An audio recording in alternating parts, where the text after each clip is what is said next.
and I've been organizing tours to Ghana since 2017. What brought me here to live, I brought 4 American guests for 6 March Ghana Independence Day festivities. And while we were out here, that's when the coronavirus pandemic started to break out in the United States. And our president at the time, Donald Trump, said, all Americans abroad, please, if come home now or risk staying abroad indefinitely. I prayed to my father who had passed away recently. I called my mother, I called my friends in Ghana, and we all agreed that, I'm one of the people who can actually stay. Oh, okay. Yeah, and I've been living in Ghana. And you've been living here ever since? Yeah, I've been living here ever since. What's the most delightful part of living in Ghana?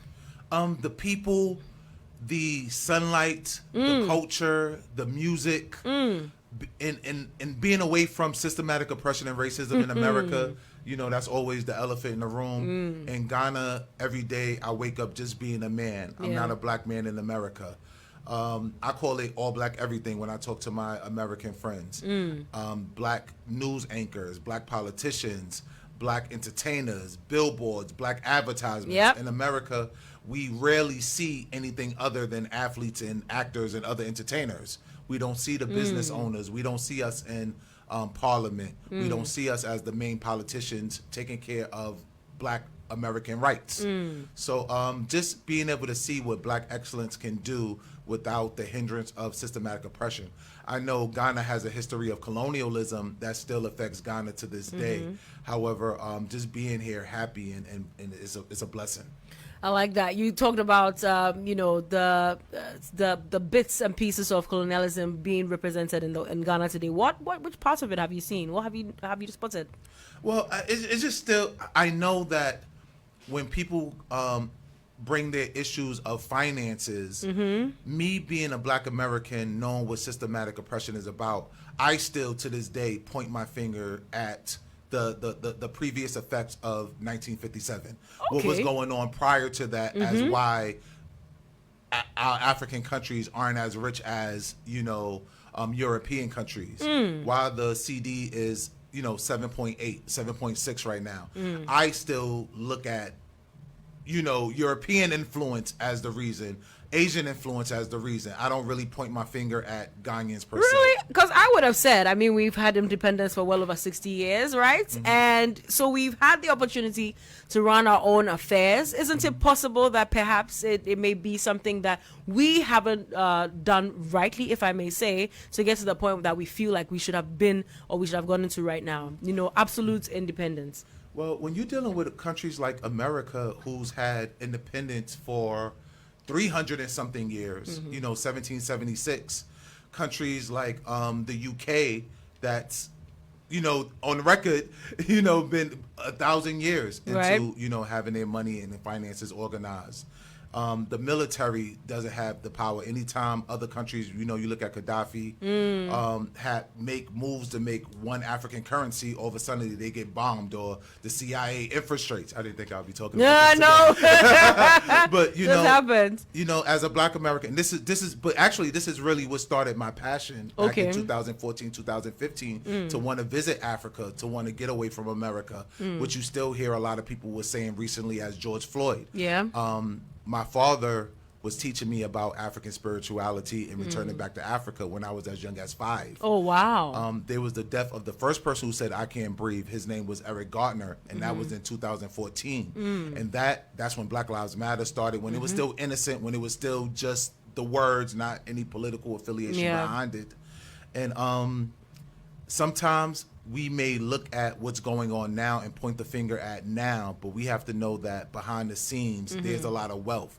There's a lot of, places threatening to bomb you. We don't have military power in our African countries that can compare with, the UK and the United States. All those are behind the scenes factors that I don't always point my fingers at any individual person, because I know how evil systematic oppression can be. But, I see where you're coming from. I won't argue with that in any way. Let's talk about your, the journey leading up to you being enstooled as chief of tourism. How did it all work out?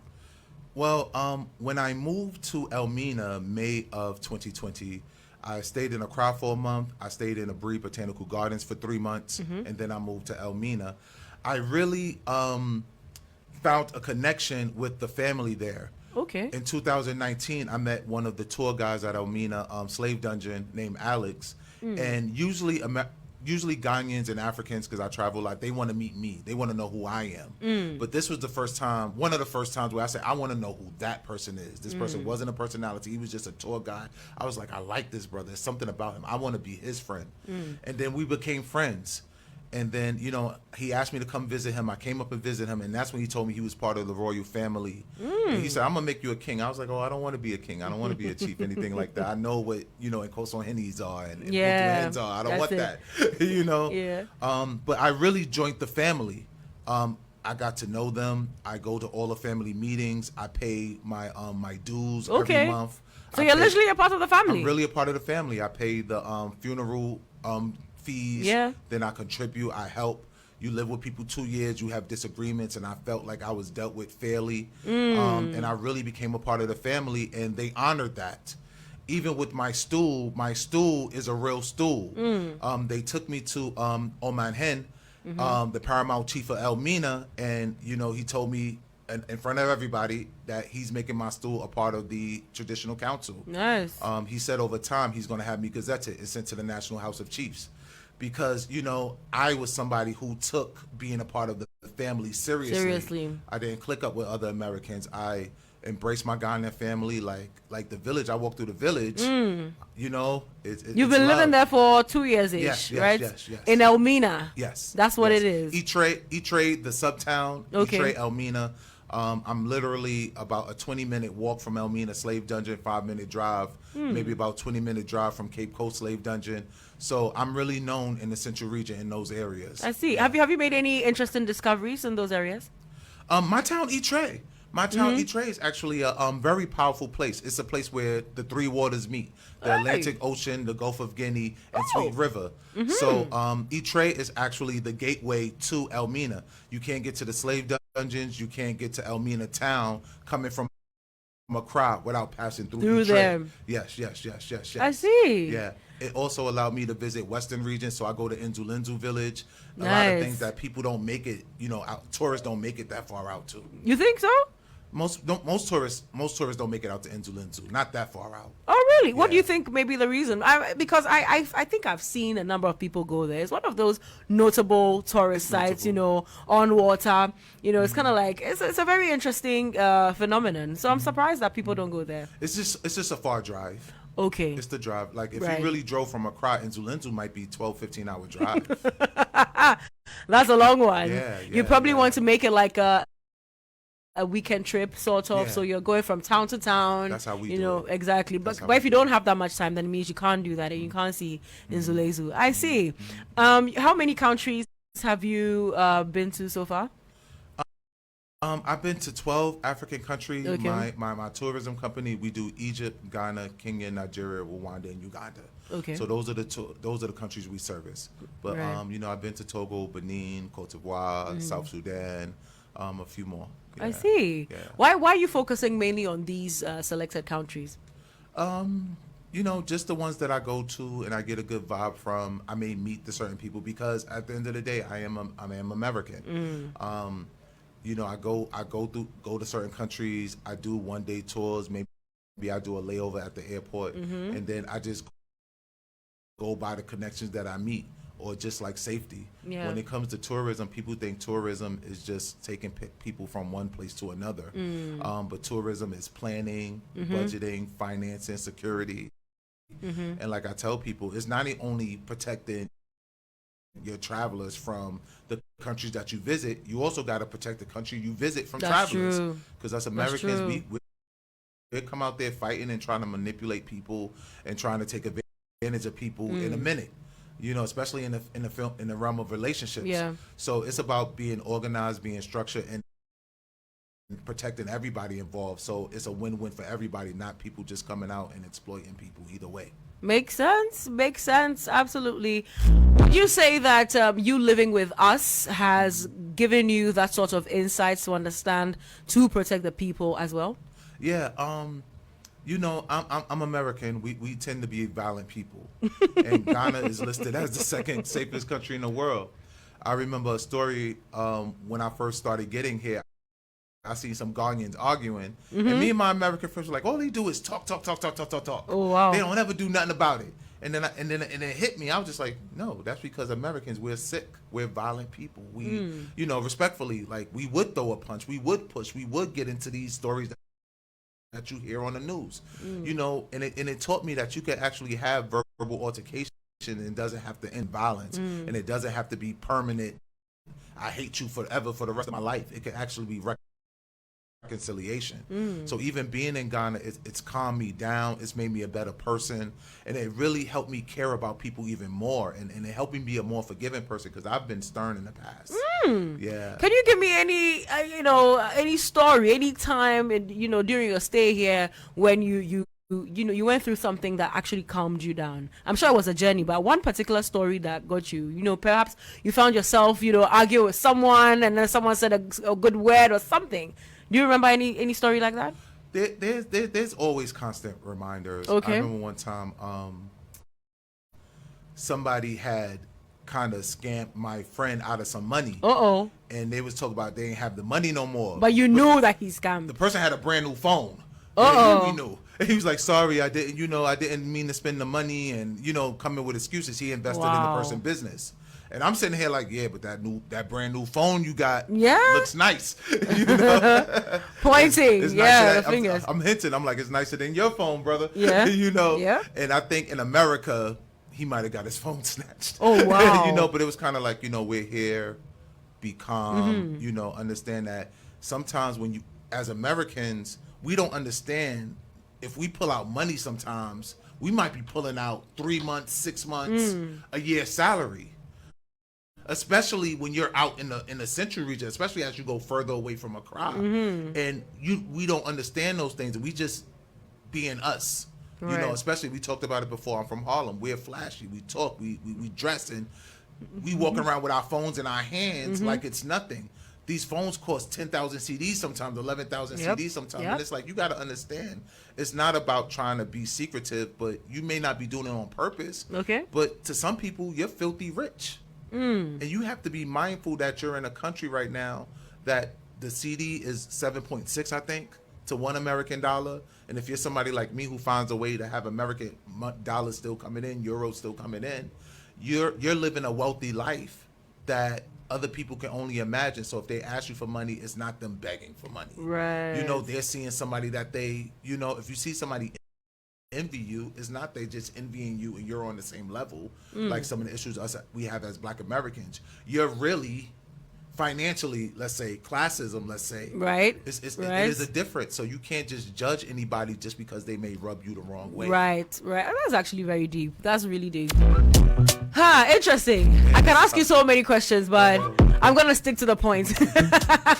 And that's the fact that you're literally the first chief of tourism to ever have been announced in this country. Let's talk about what that means to you and for you as the new chief of tourism. It's a blessing because Ghana, I've been on record in the United States saying that Ghana is the first country to have gone all in on tourism. The year of return, 2019, I tell my Americans, be patient with Ghana. You want to compare them to so many countries who's been doing tourism for 50 years, 100 years when you start talking about Egypt and Kenya. Black Americans, we still like to travel to, DR, Puerto Rico, places like that. These places have been doing tourism for literally almost 100 years. Ghana, when we look back on the history books, they're going to mark 2019 as the start of tourism. Really? So that, when we look back on the history books, people have been visiting Ghana since. But as far as a major tourism attraction in America, because of the year of return announcement. Okay. Yeah. That's when people are going to look at.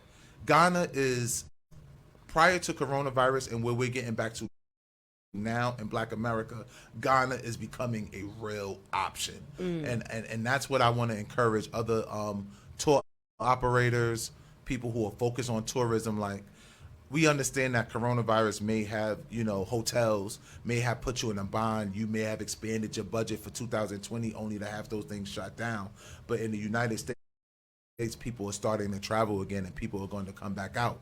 Yeah. I feel it's an honor being named the first chief of tourism, because this chieftaincy, this position, this stool, you're going to find several more over the next few years. Any major tourist attraction town, whether it's a Bree, I think somebody had mentioned Jamestown to me earlier. I think Jamestown is a place that will really, embrace the tourism king. Cape Coast, Conforjua, any Bati Falls, any town, any place that has a tourist attraction, they can install a tourism chief, somebody who just focused specifically on tourism. Right. Because like I said before, tourism is budgeting, tourism is financing, strategic planning. It's so much that goes into it. It's not just show me here, show me there. Right. Yeah. I know back in almost every town in this space that you would definitely get a tourist site of sorts. I mean, some of them have been very well taken care of, and some of them are just, as they are today, dilapidated. But anyway, I see what you're saying. What's the plan for the future in this, stool, on the stool? Just to encourage, first and foremost, my responsibility to Iture and Elmina. Long-term plans as far as just with the government, just to continue to encourage the government to invest in tourism. Okay. We hear stories like I read an article this morning. I heard about it again on another show. Egypt has the second most millionaires in all of Africa. I'm not sure where those millions come from, but at the same time, during my Egypt tours, our guides teach that tourism is 80% of Egypt's economy. This is a real income source, and you're not dealing with CDs in Ghana. When you're dealing with tourism, you're dealing with Western money. You're dealing with pounds. You're dealing with euros. You're dealing with dollars. You're dealing with yen. So I want to encourage people. I want to encourage anybody with influence that hears me, continue to invest in tourism, because that money comes back at this time in America 7.6 fold. You have to reiterate it. Yeah. And the money's going to continue to come in, because Black American, especially our women, we really love to travel. There's really a travel boom. There's a lot of people doing expat life, remote living, and they're looking at Ghana as options. Don't be afraid to invest into more computers, more technologies. Right.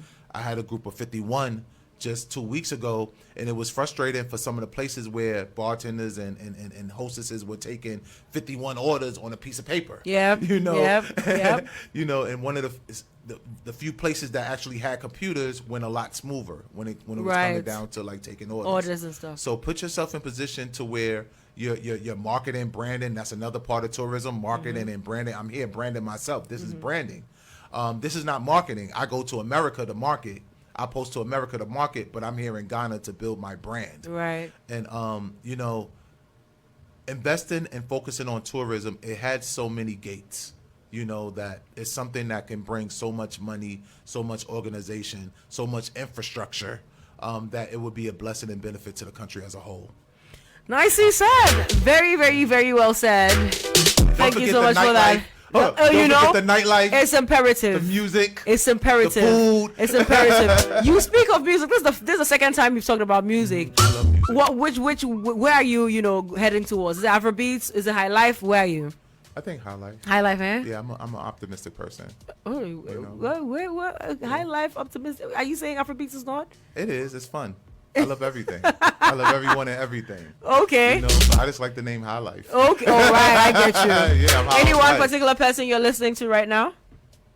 I go through phases. Okay. I still love Stonebwoy, Kiddy, Sakrade.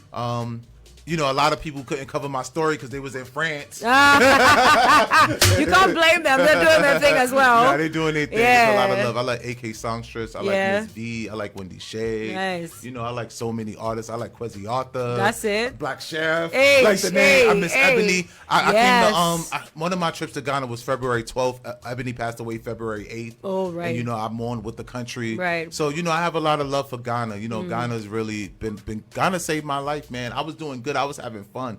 But Ghana gave me a home. When coronavirus happened, tour organizations and tourist people all over the world. But Ghana gave me a home, and I made the most of my situation. And that's what it is. Now you're chief of tourism. Hey, Yeah.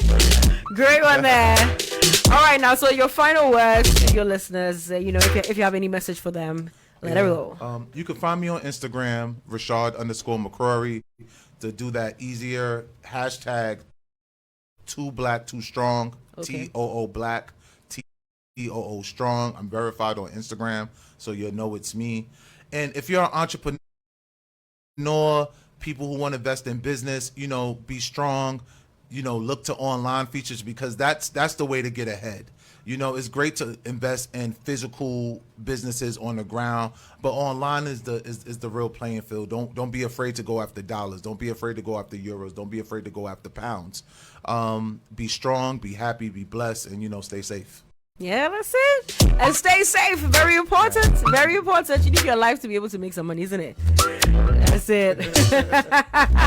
Well, thank you so much, Rashad McCrorey. McCrorey. Don't you have a Ghanian name? Nana Kofi Kukudurfo I. That's it. That's it. You know what? Say it one more time. Nana Kofi Kukudurfo I. That's him right there. Yes. First. Chief, the first. Very important. So you have to have the first too. Chief of Tourism, it's been a pleasure having this conversation with you. All the very best in your role. And I know we'll be here.